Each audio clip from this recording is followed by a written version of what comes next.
안녕하세요. 저희 인천진산과학고등학교에서는 수학 주제 탐구를 위한 공간을 제작하였습니다.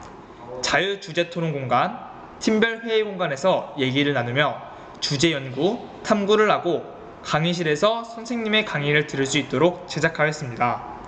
이외에 우수 탐구 사례들을 전시할 수 있는 전시관과 포스터와 자료들이 전시되어 있는 부스 형식의 방, 주제 탐구 내용을 발표할 수 있는 커다란 시청각실과 주제 탐구를 위해 필요한 자료들을 모아둔 방이 있습니다. 이 메타버스 공간을 이용하여 어떻게 수학 주제 탐구를 할 수 있을지 지금부터 알아보겠습니다.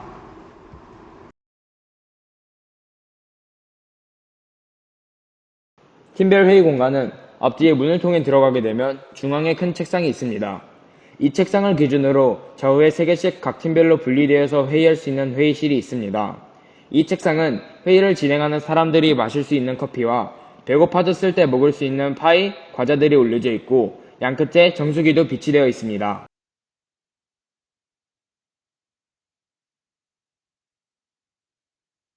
회의실 내부에는 한 책상을 기준으로 10개의 좌석이 배치되어 있습니다. 회의 내용을 적을 수 있는 칠판은 보이시는 것처럼 작성할 수 있습니다.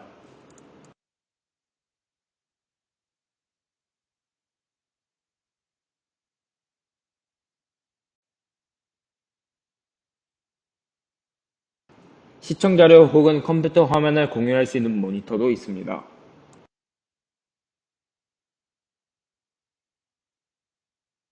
창의 융합형 과학 인재 육성 도전, 혁신, 잠재력 인천 진산과학고등학교의 또 다른 이름입니다. 수학 과학 중심의 커리큘럼 스스로 답을 찾아가는 과정 속에서 미래 인재로 한 뼘 더 성장합니다. 첨단 연구가 가능한 환경과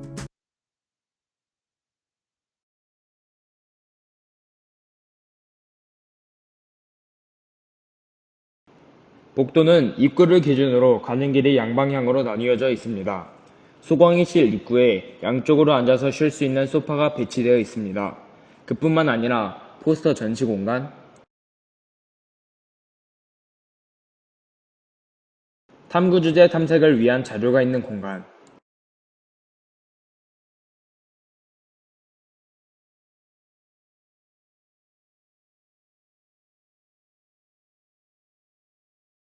전시 공간,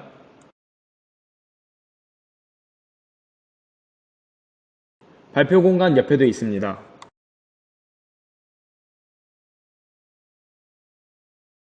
중강의실과 대강의실 사이 공간에는 어항, 음료수 자판기, 화분 등을 두어서 꾸몄습니다.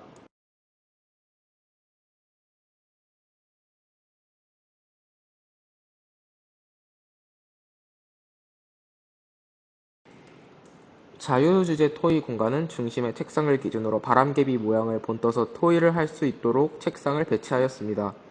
2개의 책상을 이어붙여서 총 18명씩 한 번에 토의할 수 있게 만들었으며 토의 주제, 의견 등을 적을 수 있는 칠판과 함께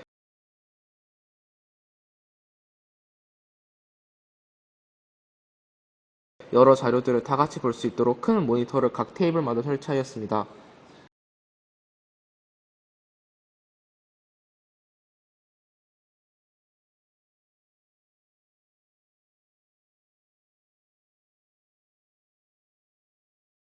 자유롭게 공간을 사용할 수 있는 분위기를 만들기 위하여 가운데 책상에 사과와 과자를 두어서 편하게 먹을 수 있도록 하였습니다.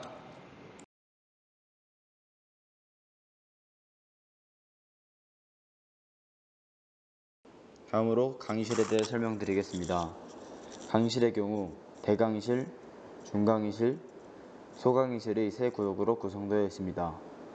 먼저 대강의실과 중강의실은 강의실 내부 구석에 4개의 수리문을 통해 들어올 수 있고, 소강의실의 경우 강의실 뒤쪽의 대문을 통하여 들어올 수 있습니다. 보시는 것처럼 대문이 있습니다. 세 강의실의 내부 구성은 거의 유사합니다.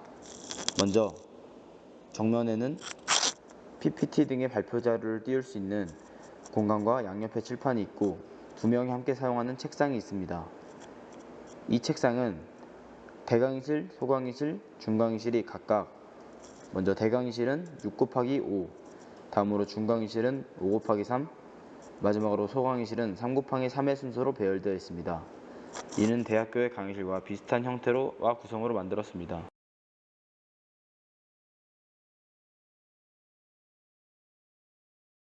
지금부터 스팟에서 어떻게 강의를 하는지 보여드리도록 하겠습니다. 주제는 정답면체를 서로 다른 색으로 색칠하는 경우의 수 구하기입니다. 먼저 첫 번째 방법은 면을 기준으로 색칠하는 방법이고, 두 번째 방법은 꼭지점을 기준으로 색칠하는 방법입니다. 이 정사면체의 기준이 된 밑면을 정하는 경우의 수는 4분의 4씩을 가지고, 옆면을 세 가지 색으로 색칠하는 경우는 3-1팩이어서 총 2가지입니다.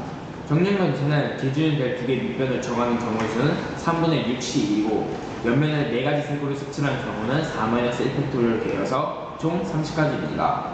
정팔면체의 경우에는 정팔면체 윗부분을 색칠하는 경우의 수는 6분의 8C4 곱하기 4-1팩이고, 정사면체 아랫부분을 색칠하는 경우의 수는 4팩까지여서 총 1680까지입니다. 정 12면체는 위아랫면을 정하고 색칠하는 경우의 수가 6분의 12C2가지이고, 위쪽 옆면을 색칠하는 경우의 수는 10C5 곱하기 5-1팩, 아래쪽 옆면을 색칠하는 경우의 수는 5팩까지여서 총 798만 3360가지입니다. 정 20면체의 경우에는 위에 뚜껑을 색칠하는 경우의 수는 12분의 20C5 곱하기 5-1팩까지이고, 나머지 색칠하는 경우는 15팩토리를 가지어서 다음과 같습니다. 다음으로는 꼭지점을 기준으로 구하는 방법에 대해서 말씀드리겠습니다. 모든 면을 색칠하는 경우의 수는 4팩토리를 가지고, 한 꼭지점을 기준으로 내려왔을 때 겹치는 경우는 3가지이고, 기준이 되는 꼭지점을 고르는 경우는 4가지이므로 총 2가지가 나오게 됩니다. 정육면체의 모든 면을 색칠하는 경우의 수는 6팩토리를 가지고, 한 꼭지점을 기준으로 내려갔을 때 겹치는 경우의 수가 3가지이고, 또 기준이 되는 꼭지점을 고르는 경우는 6가지여서 앞서 말씀드린 30가지와 같습니다. 정팔면체 모든 면을 색칠하는 경우는 8팩토리를 가지고, 한 꼭지점을 기준으로 내려볼 때 겹치는 경우의 수는 4가지이고, 또 기준이 되는 꼭지점을 고르는 경우는 6가지여서 총 1680가지가 나오게 됩니다. 정 12면체의 모든 면을 색칠하는 경우의 수는 12팩토리를 가지고, 한 꼭지점을 기준으로 내려볼 때 겹치는 경우는 3가지여서 기준이 되는 꼭지점을 고르는 경우는 20가지여서 총 798만 3360가지입니다. 정 20면체는 모든 면을 색칠하는 경우는 20팩토리를 가지고, 한 꼭지점을 기준으로 내려올 때 겹치는 경우의 수는 5가지이고, 기준이 되는 꼭지점을 고르는 경우는 12가지이므로 총 다음과 같습니다. 이상으로 발표를 마치겠습니다. 감사합니다. 자, 얘들아, 박수. 3번.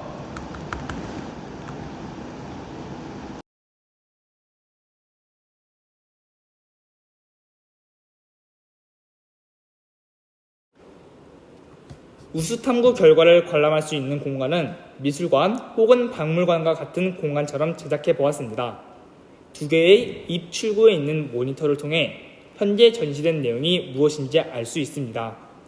현재 수학 주제 탐구에 대한 내용이 전시되어 있어 길을 따라 돌아다니면서 내용을 볼 수 있습니다. 이 공간을 미술관처럼 제작한 이유는 마치 우리가 미술적으로 뛰어난 작품을 천천히 둘러보며 감상하는 것처럼 우수 사례를 관람할 수 있도록 배치하였습니다. 미술관과 같은 장소에 전시되어 있어 작품에 더 집중할 수 있습니다.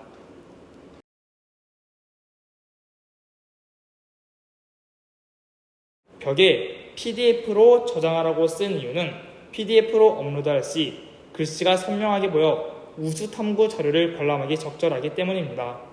추후에 수학 관련 행사가 이루어지면 행사 참가자들이 이곳에 들어와 자신의 산출물을 전시하여 우수 사례 전시회를 열 수 있습니다.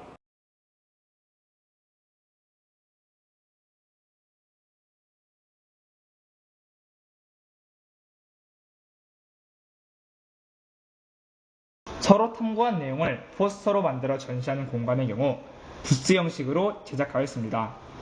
부스 행사장을 갔을 때 부스별로 주제가 나뉘어지고, 이 부스 안에 포스터, 시청각 자료를 위한 미디어 장치, 실습 교구 등을 설치할 수 있도록 하여 관람자의 주목을 끌 수 있도록 만들었습니다. 기존의 벽에 전시하여 지루하게 느껴졌던 포스터 전시와 달리 부스형 시계 장소는 포스터뿐만 아니라 다른 자료들 또한 전시가 가능해 마치 행사에 온 것 같은 기분이 들도록 해 재미있게 관람이 가능해집니다. 현재 이 공간의 경우 앞에는 R&E와 자율탐구의 포스터가, 뒤에는 교내 수학 통계 활용대회에서 우수한 성과를 보인 작품이 전시되어 있습니다. 마찬가지로 이곳에도 PDF로 전시하는 것을 권장하고 있습니다.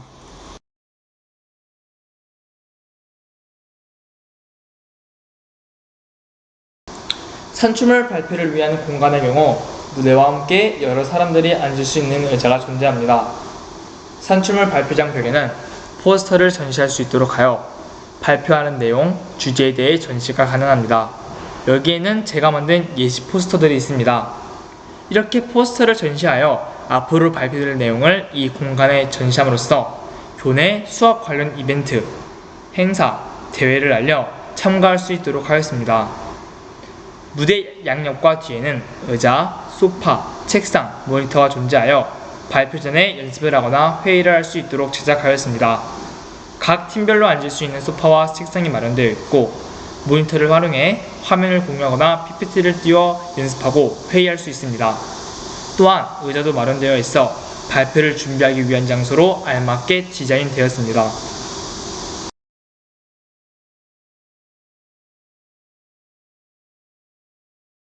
방금 보신 수학 행사 포스터 중에서 수학 통계대회의 한 장면을 재현해서 보여드리겠습니다. 안녕하세요. 팀 로스의 백동근입니다. 맞춤형 광고를 목적으로 잡은 이유는 최근 인공지능이 발전함에 따라 쿠팡이나 무신사 등의 쇼핑 앱 등 다양한 사용활 속에 스며들어 알게 모르게 많이 사용되고 있기 때문입니다. 그래서 저희 팀은 인공지능이 이용되는 쇼핑 앱, 즉 맞춤형 광고와 소비자의 소비량 사이의 상관관계를 탐구해 보기로 하였습니다. 탐구는 사전조사와 설문조사, 설문조사의 통계 분석과 결론 도출로 구성되어 있습니다. 설문조사를 통해서 알아낸 흥미로운 점은 맞춤형 광고의 인지도가 74.2%로 매우 높은 값이 나왔습니다. 대부분의 학생들이 맞춤형 광고를 통해서 자신이 원하던 상품 및 평소에 관심이 있는 상품들을 볼 수 있는 기회를 준다고 답했습니다.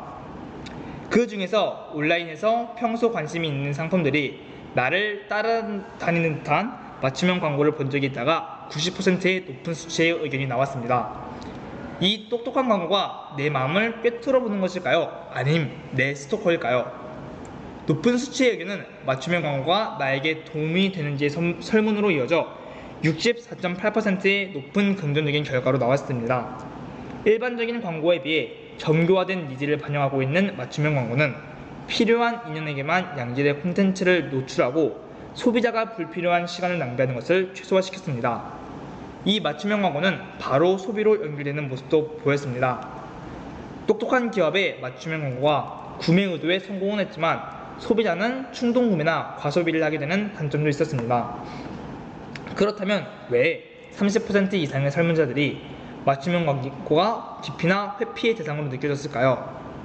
우리는 가끔 정보인지 알고 클릭했다가 광고로 이어지는 경험을 하고 짜증났던 일들이 한 번씩은 있을 것입니다. 여기에는 내 개인정보가 침해당하는 기분이 들어 불안하다가 가장 높은 의견이었습니다. 또한 원치 않는 광고로 인해 내 시간과 하고 있는 일에 몰입에 방해가 된다라는 또 다른 의견도 나왔습니다. 필요 없는 광고는 바로 귀찮은 광고로 여겨지는 거죠. 우리는 이에 대한 해결 방안을 제시해 보았습니다. 사용자에게 광고 수신에 대한 제어권을 부여하고 광고의 빈도를 적절히 조절한다면, 또 유익하고 가치 있는 광고 콘텐츠를 제공한다면 30%의 설문자들도 더 긍정적으로 바뀌지 않을까 생각을 했습니다. 내가 원하는 광고도 보고 정보까지 얻게 된다면 일석이조로 이어지는 맞춤형 광고겠지요. 맞춤형 광고는 소비자가 불필요한 시간을 낭비하는 것을 막아주며 기업 입장에서 필요한 인원에게만 양질의 콘텐츠를 노출하여 소비자의 혜택에 기여하고자 합니다. 우리 소비자는 이미 현명하고 똑똑한 판단을 할 수 있습니다. 내가 필요하면 소비로 이어지고 필요 없는 광고를 생각하면 광고 수신 철회로 미리 차단하여 과소비도 시간 낭비도 막아봅시다. 내 돈과 시간은 소중하니까요. 내 입맛대로 광고도 똑똑하게 이용하고 우리의 소중한 개인정보와 시간도 보호해가 해야겠다는 생각을 하며 팀 이상으로 로스의 발표를 마치겠습니다.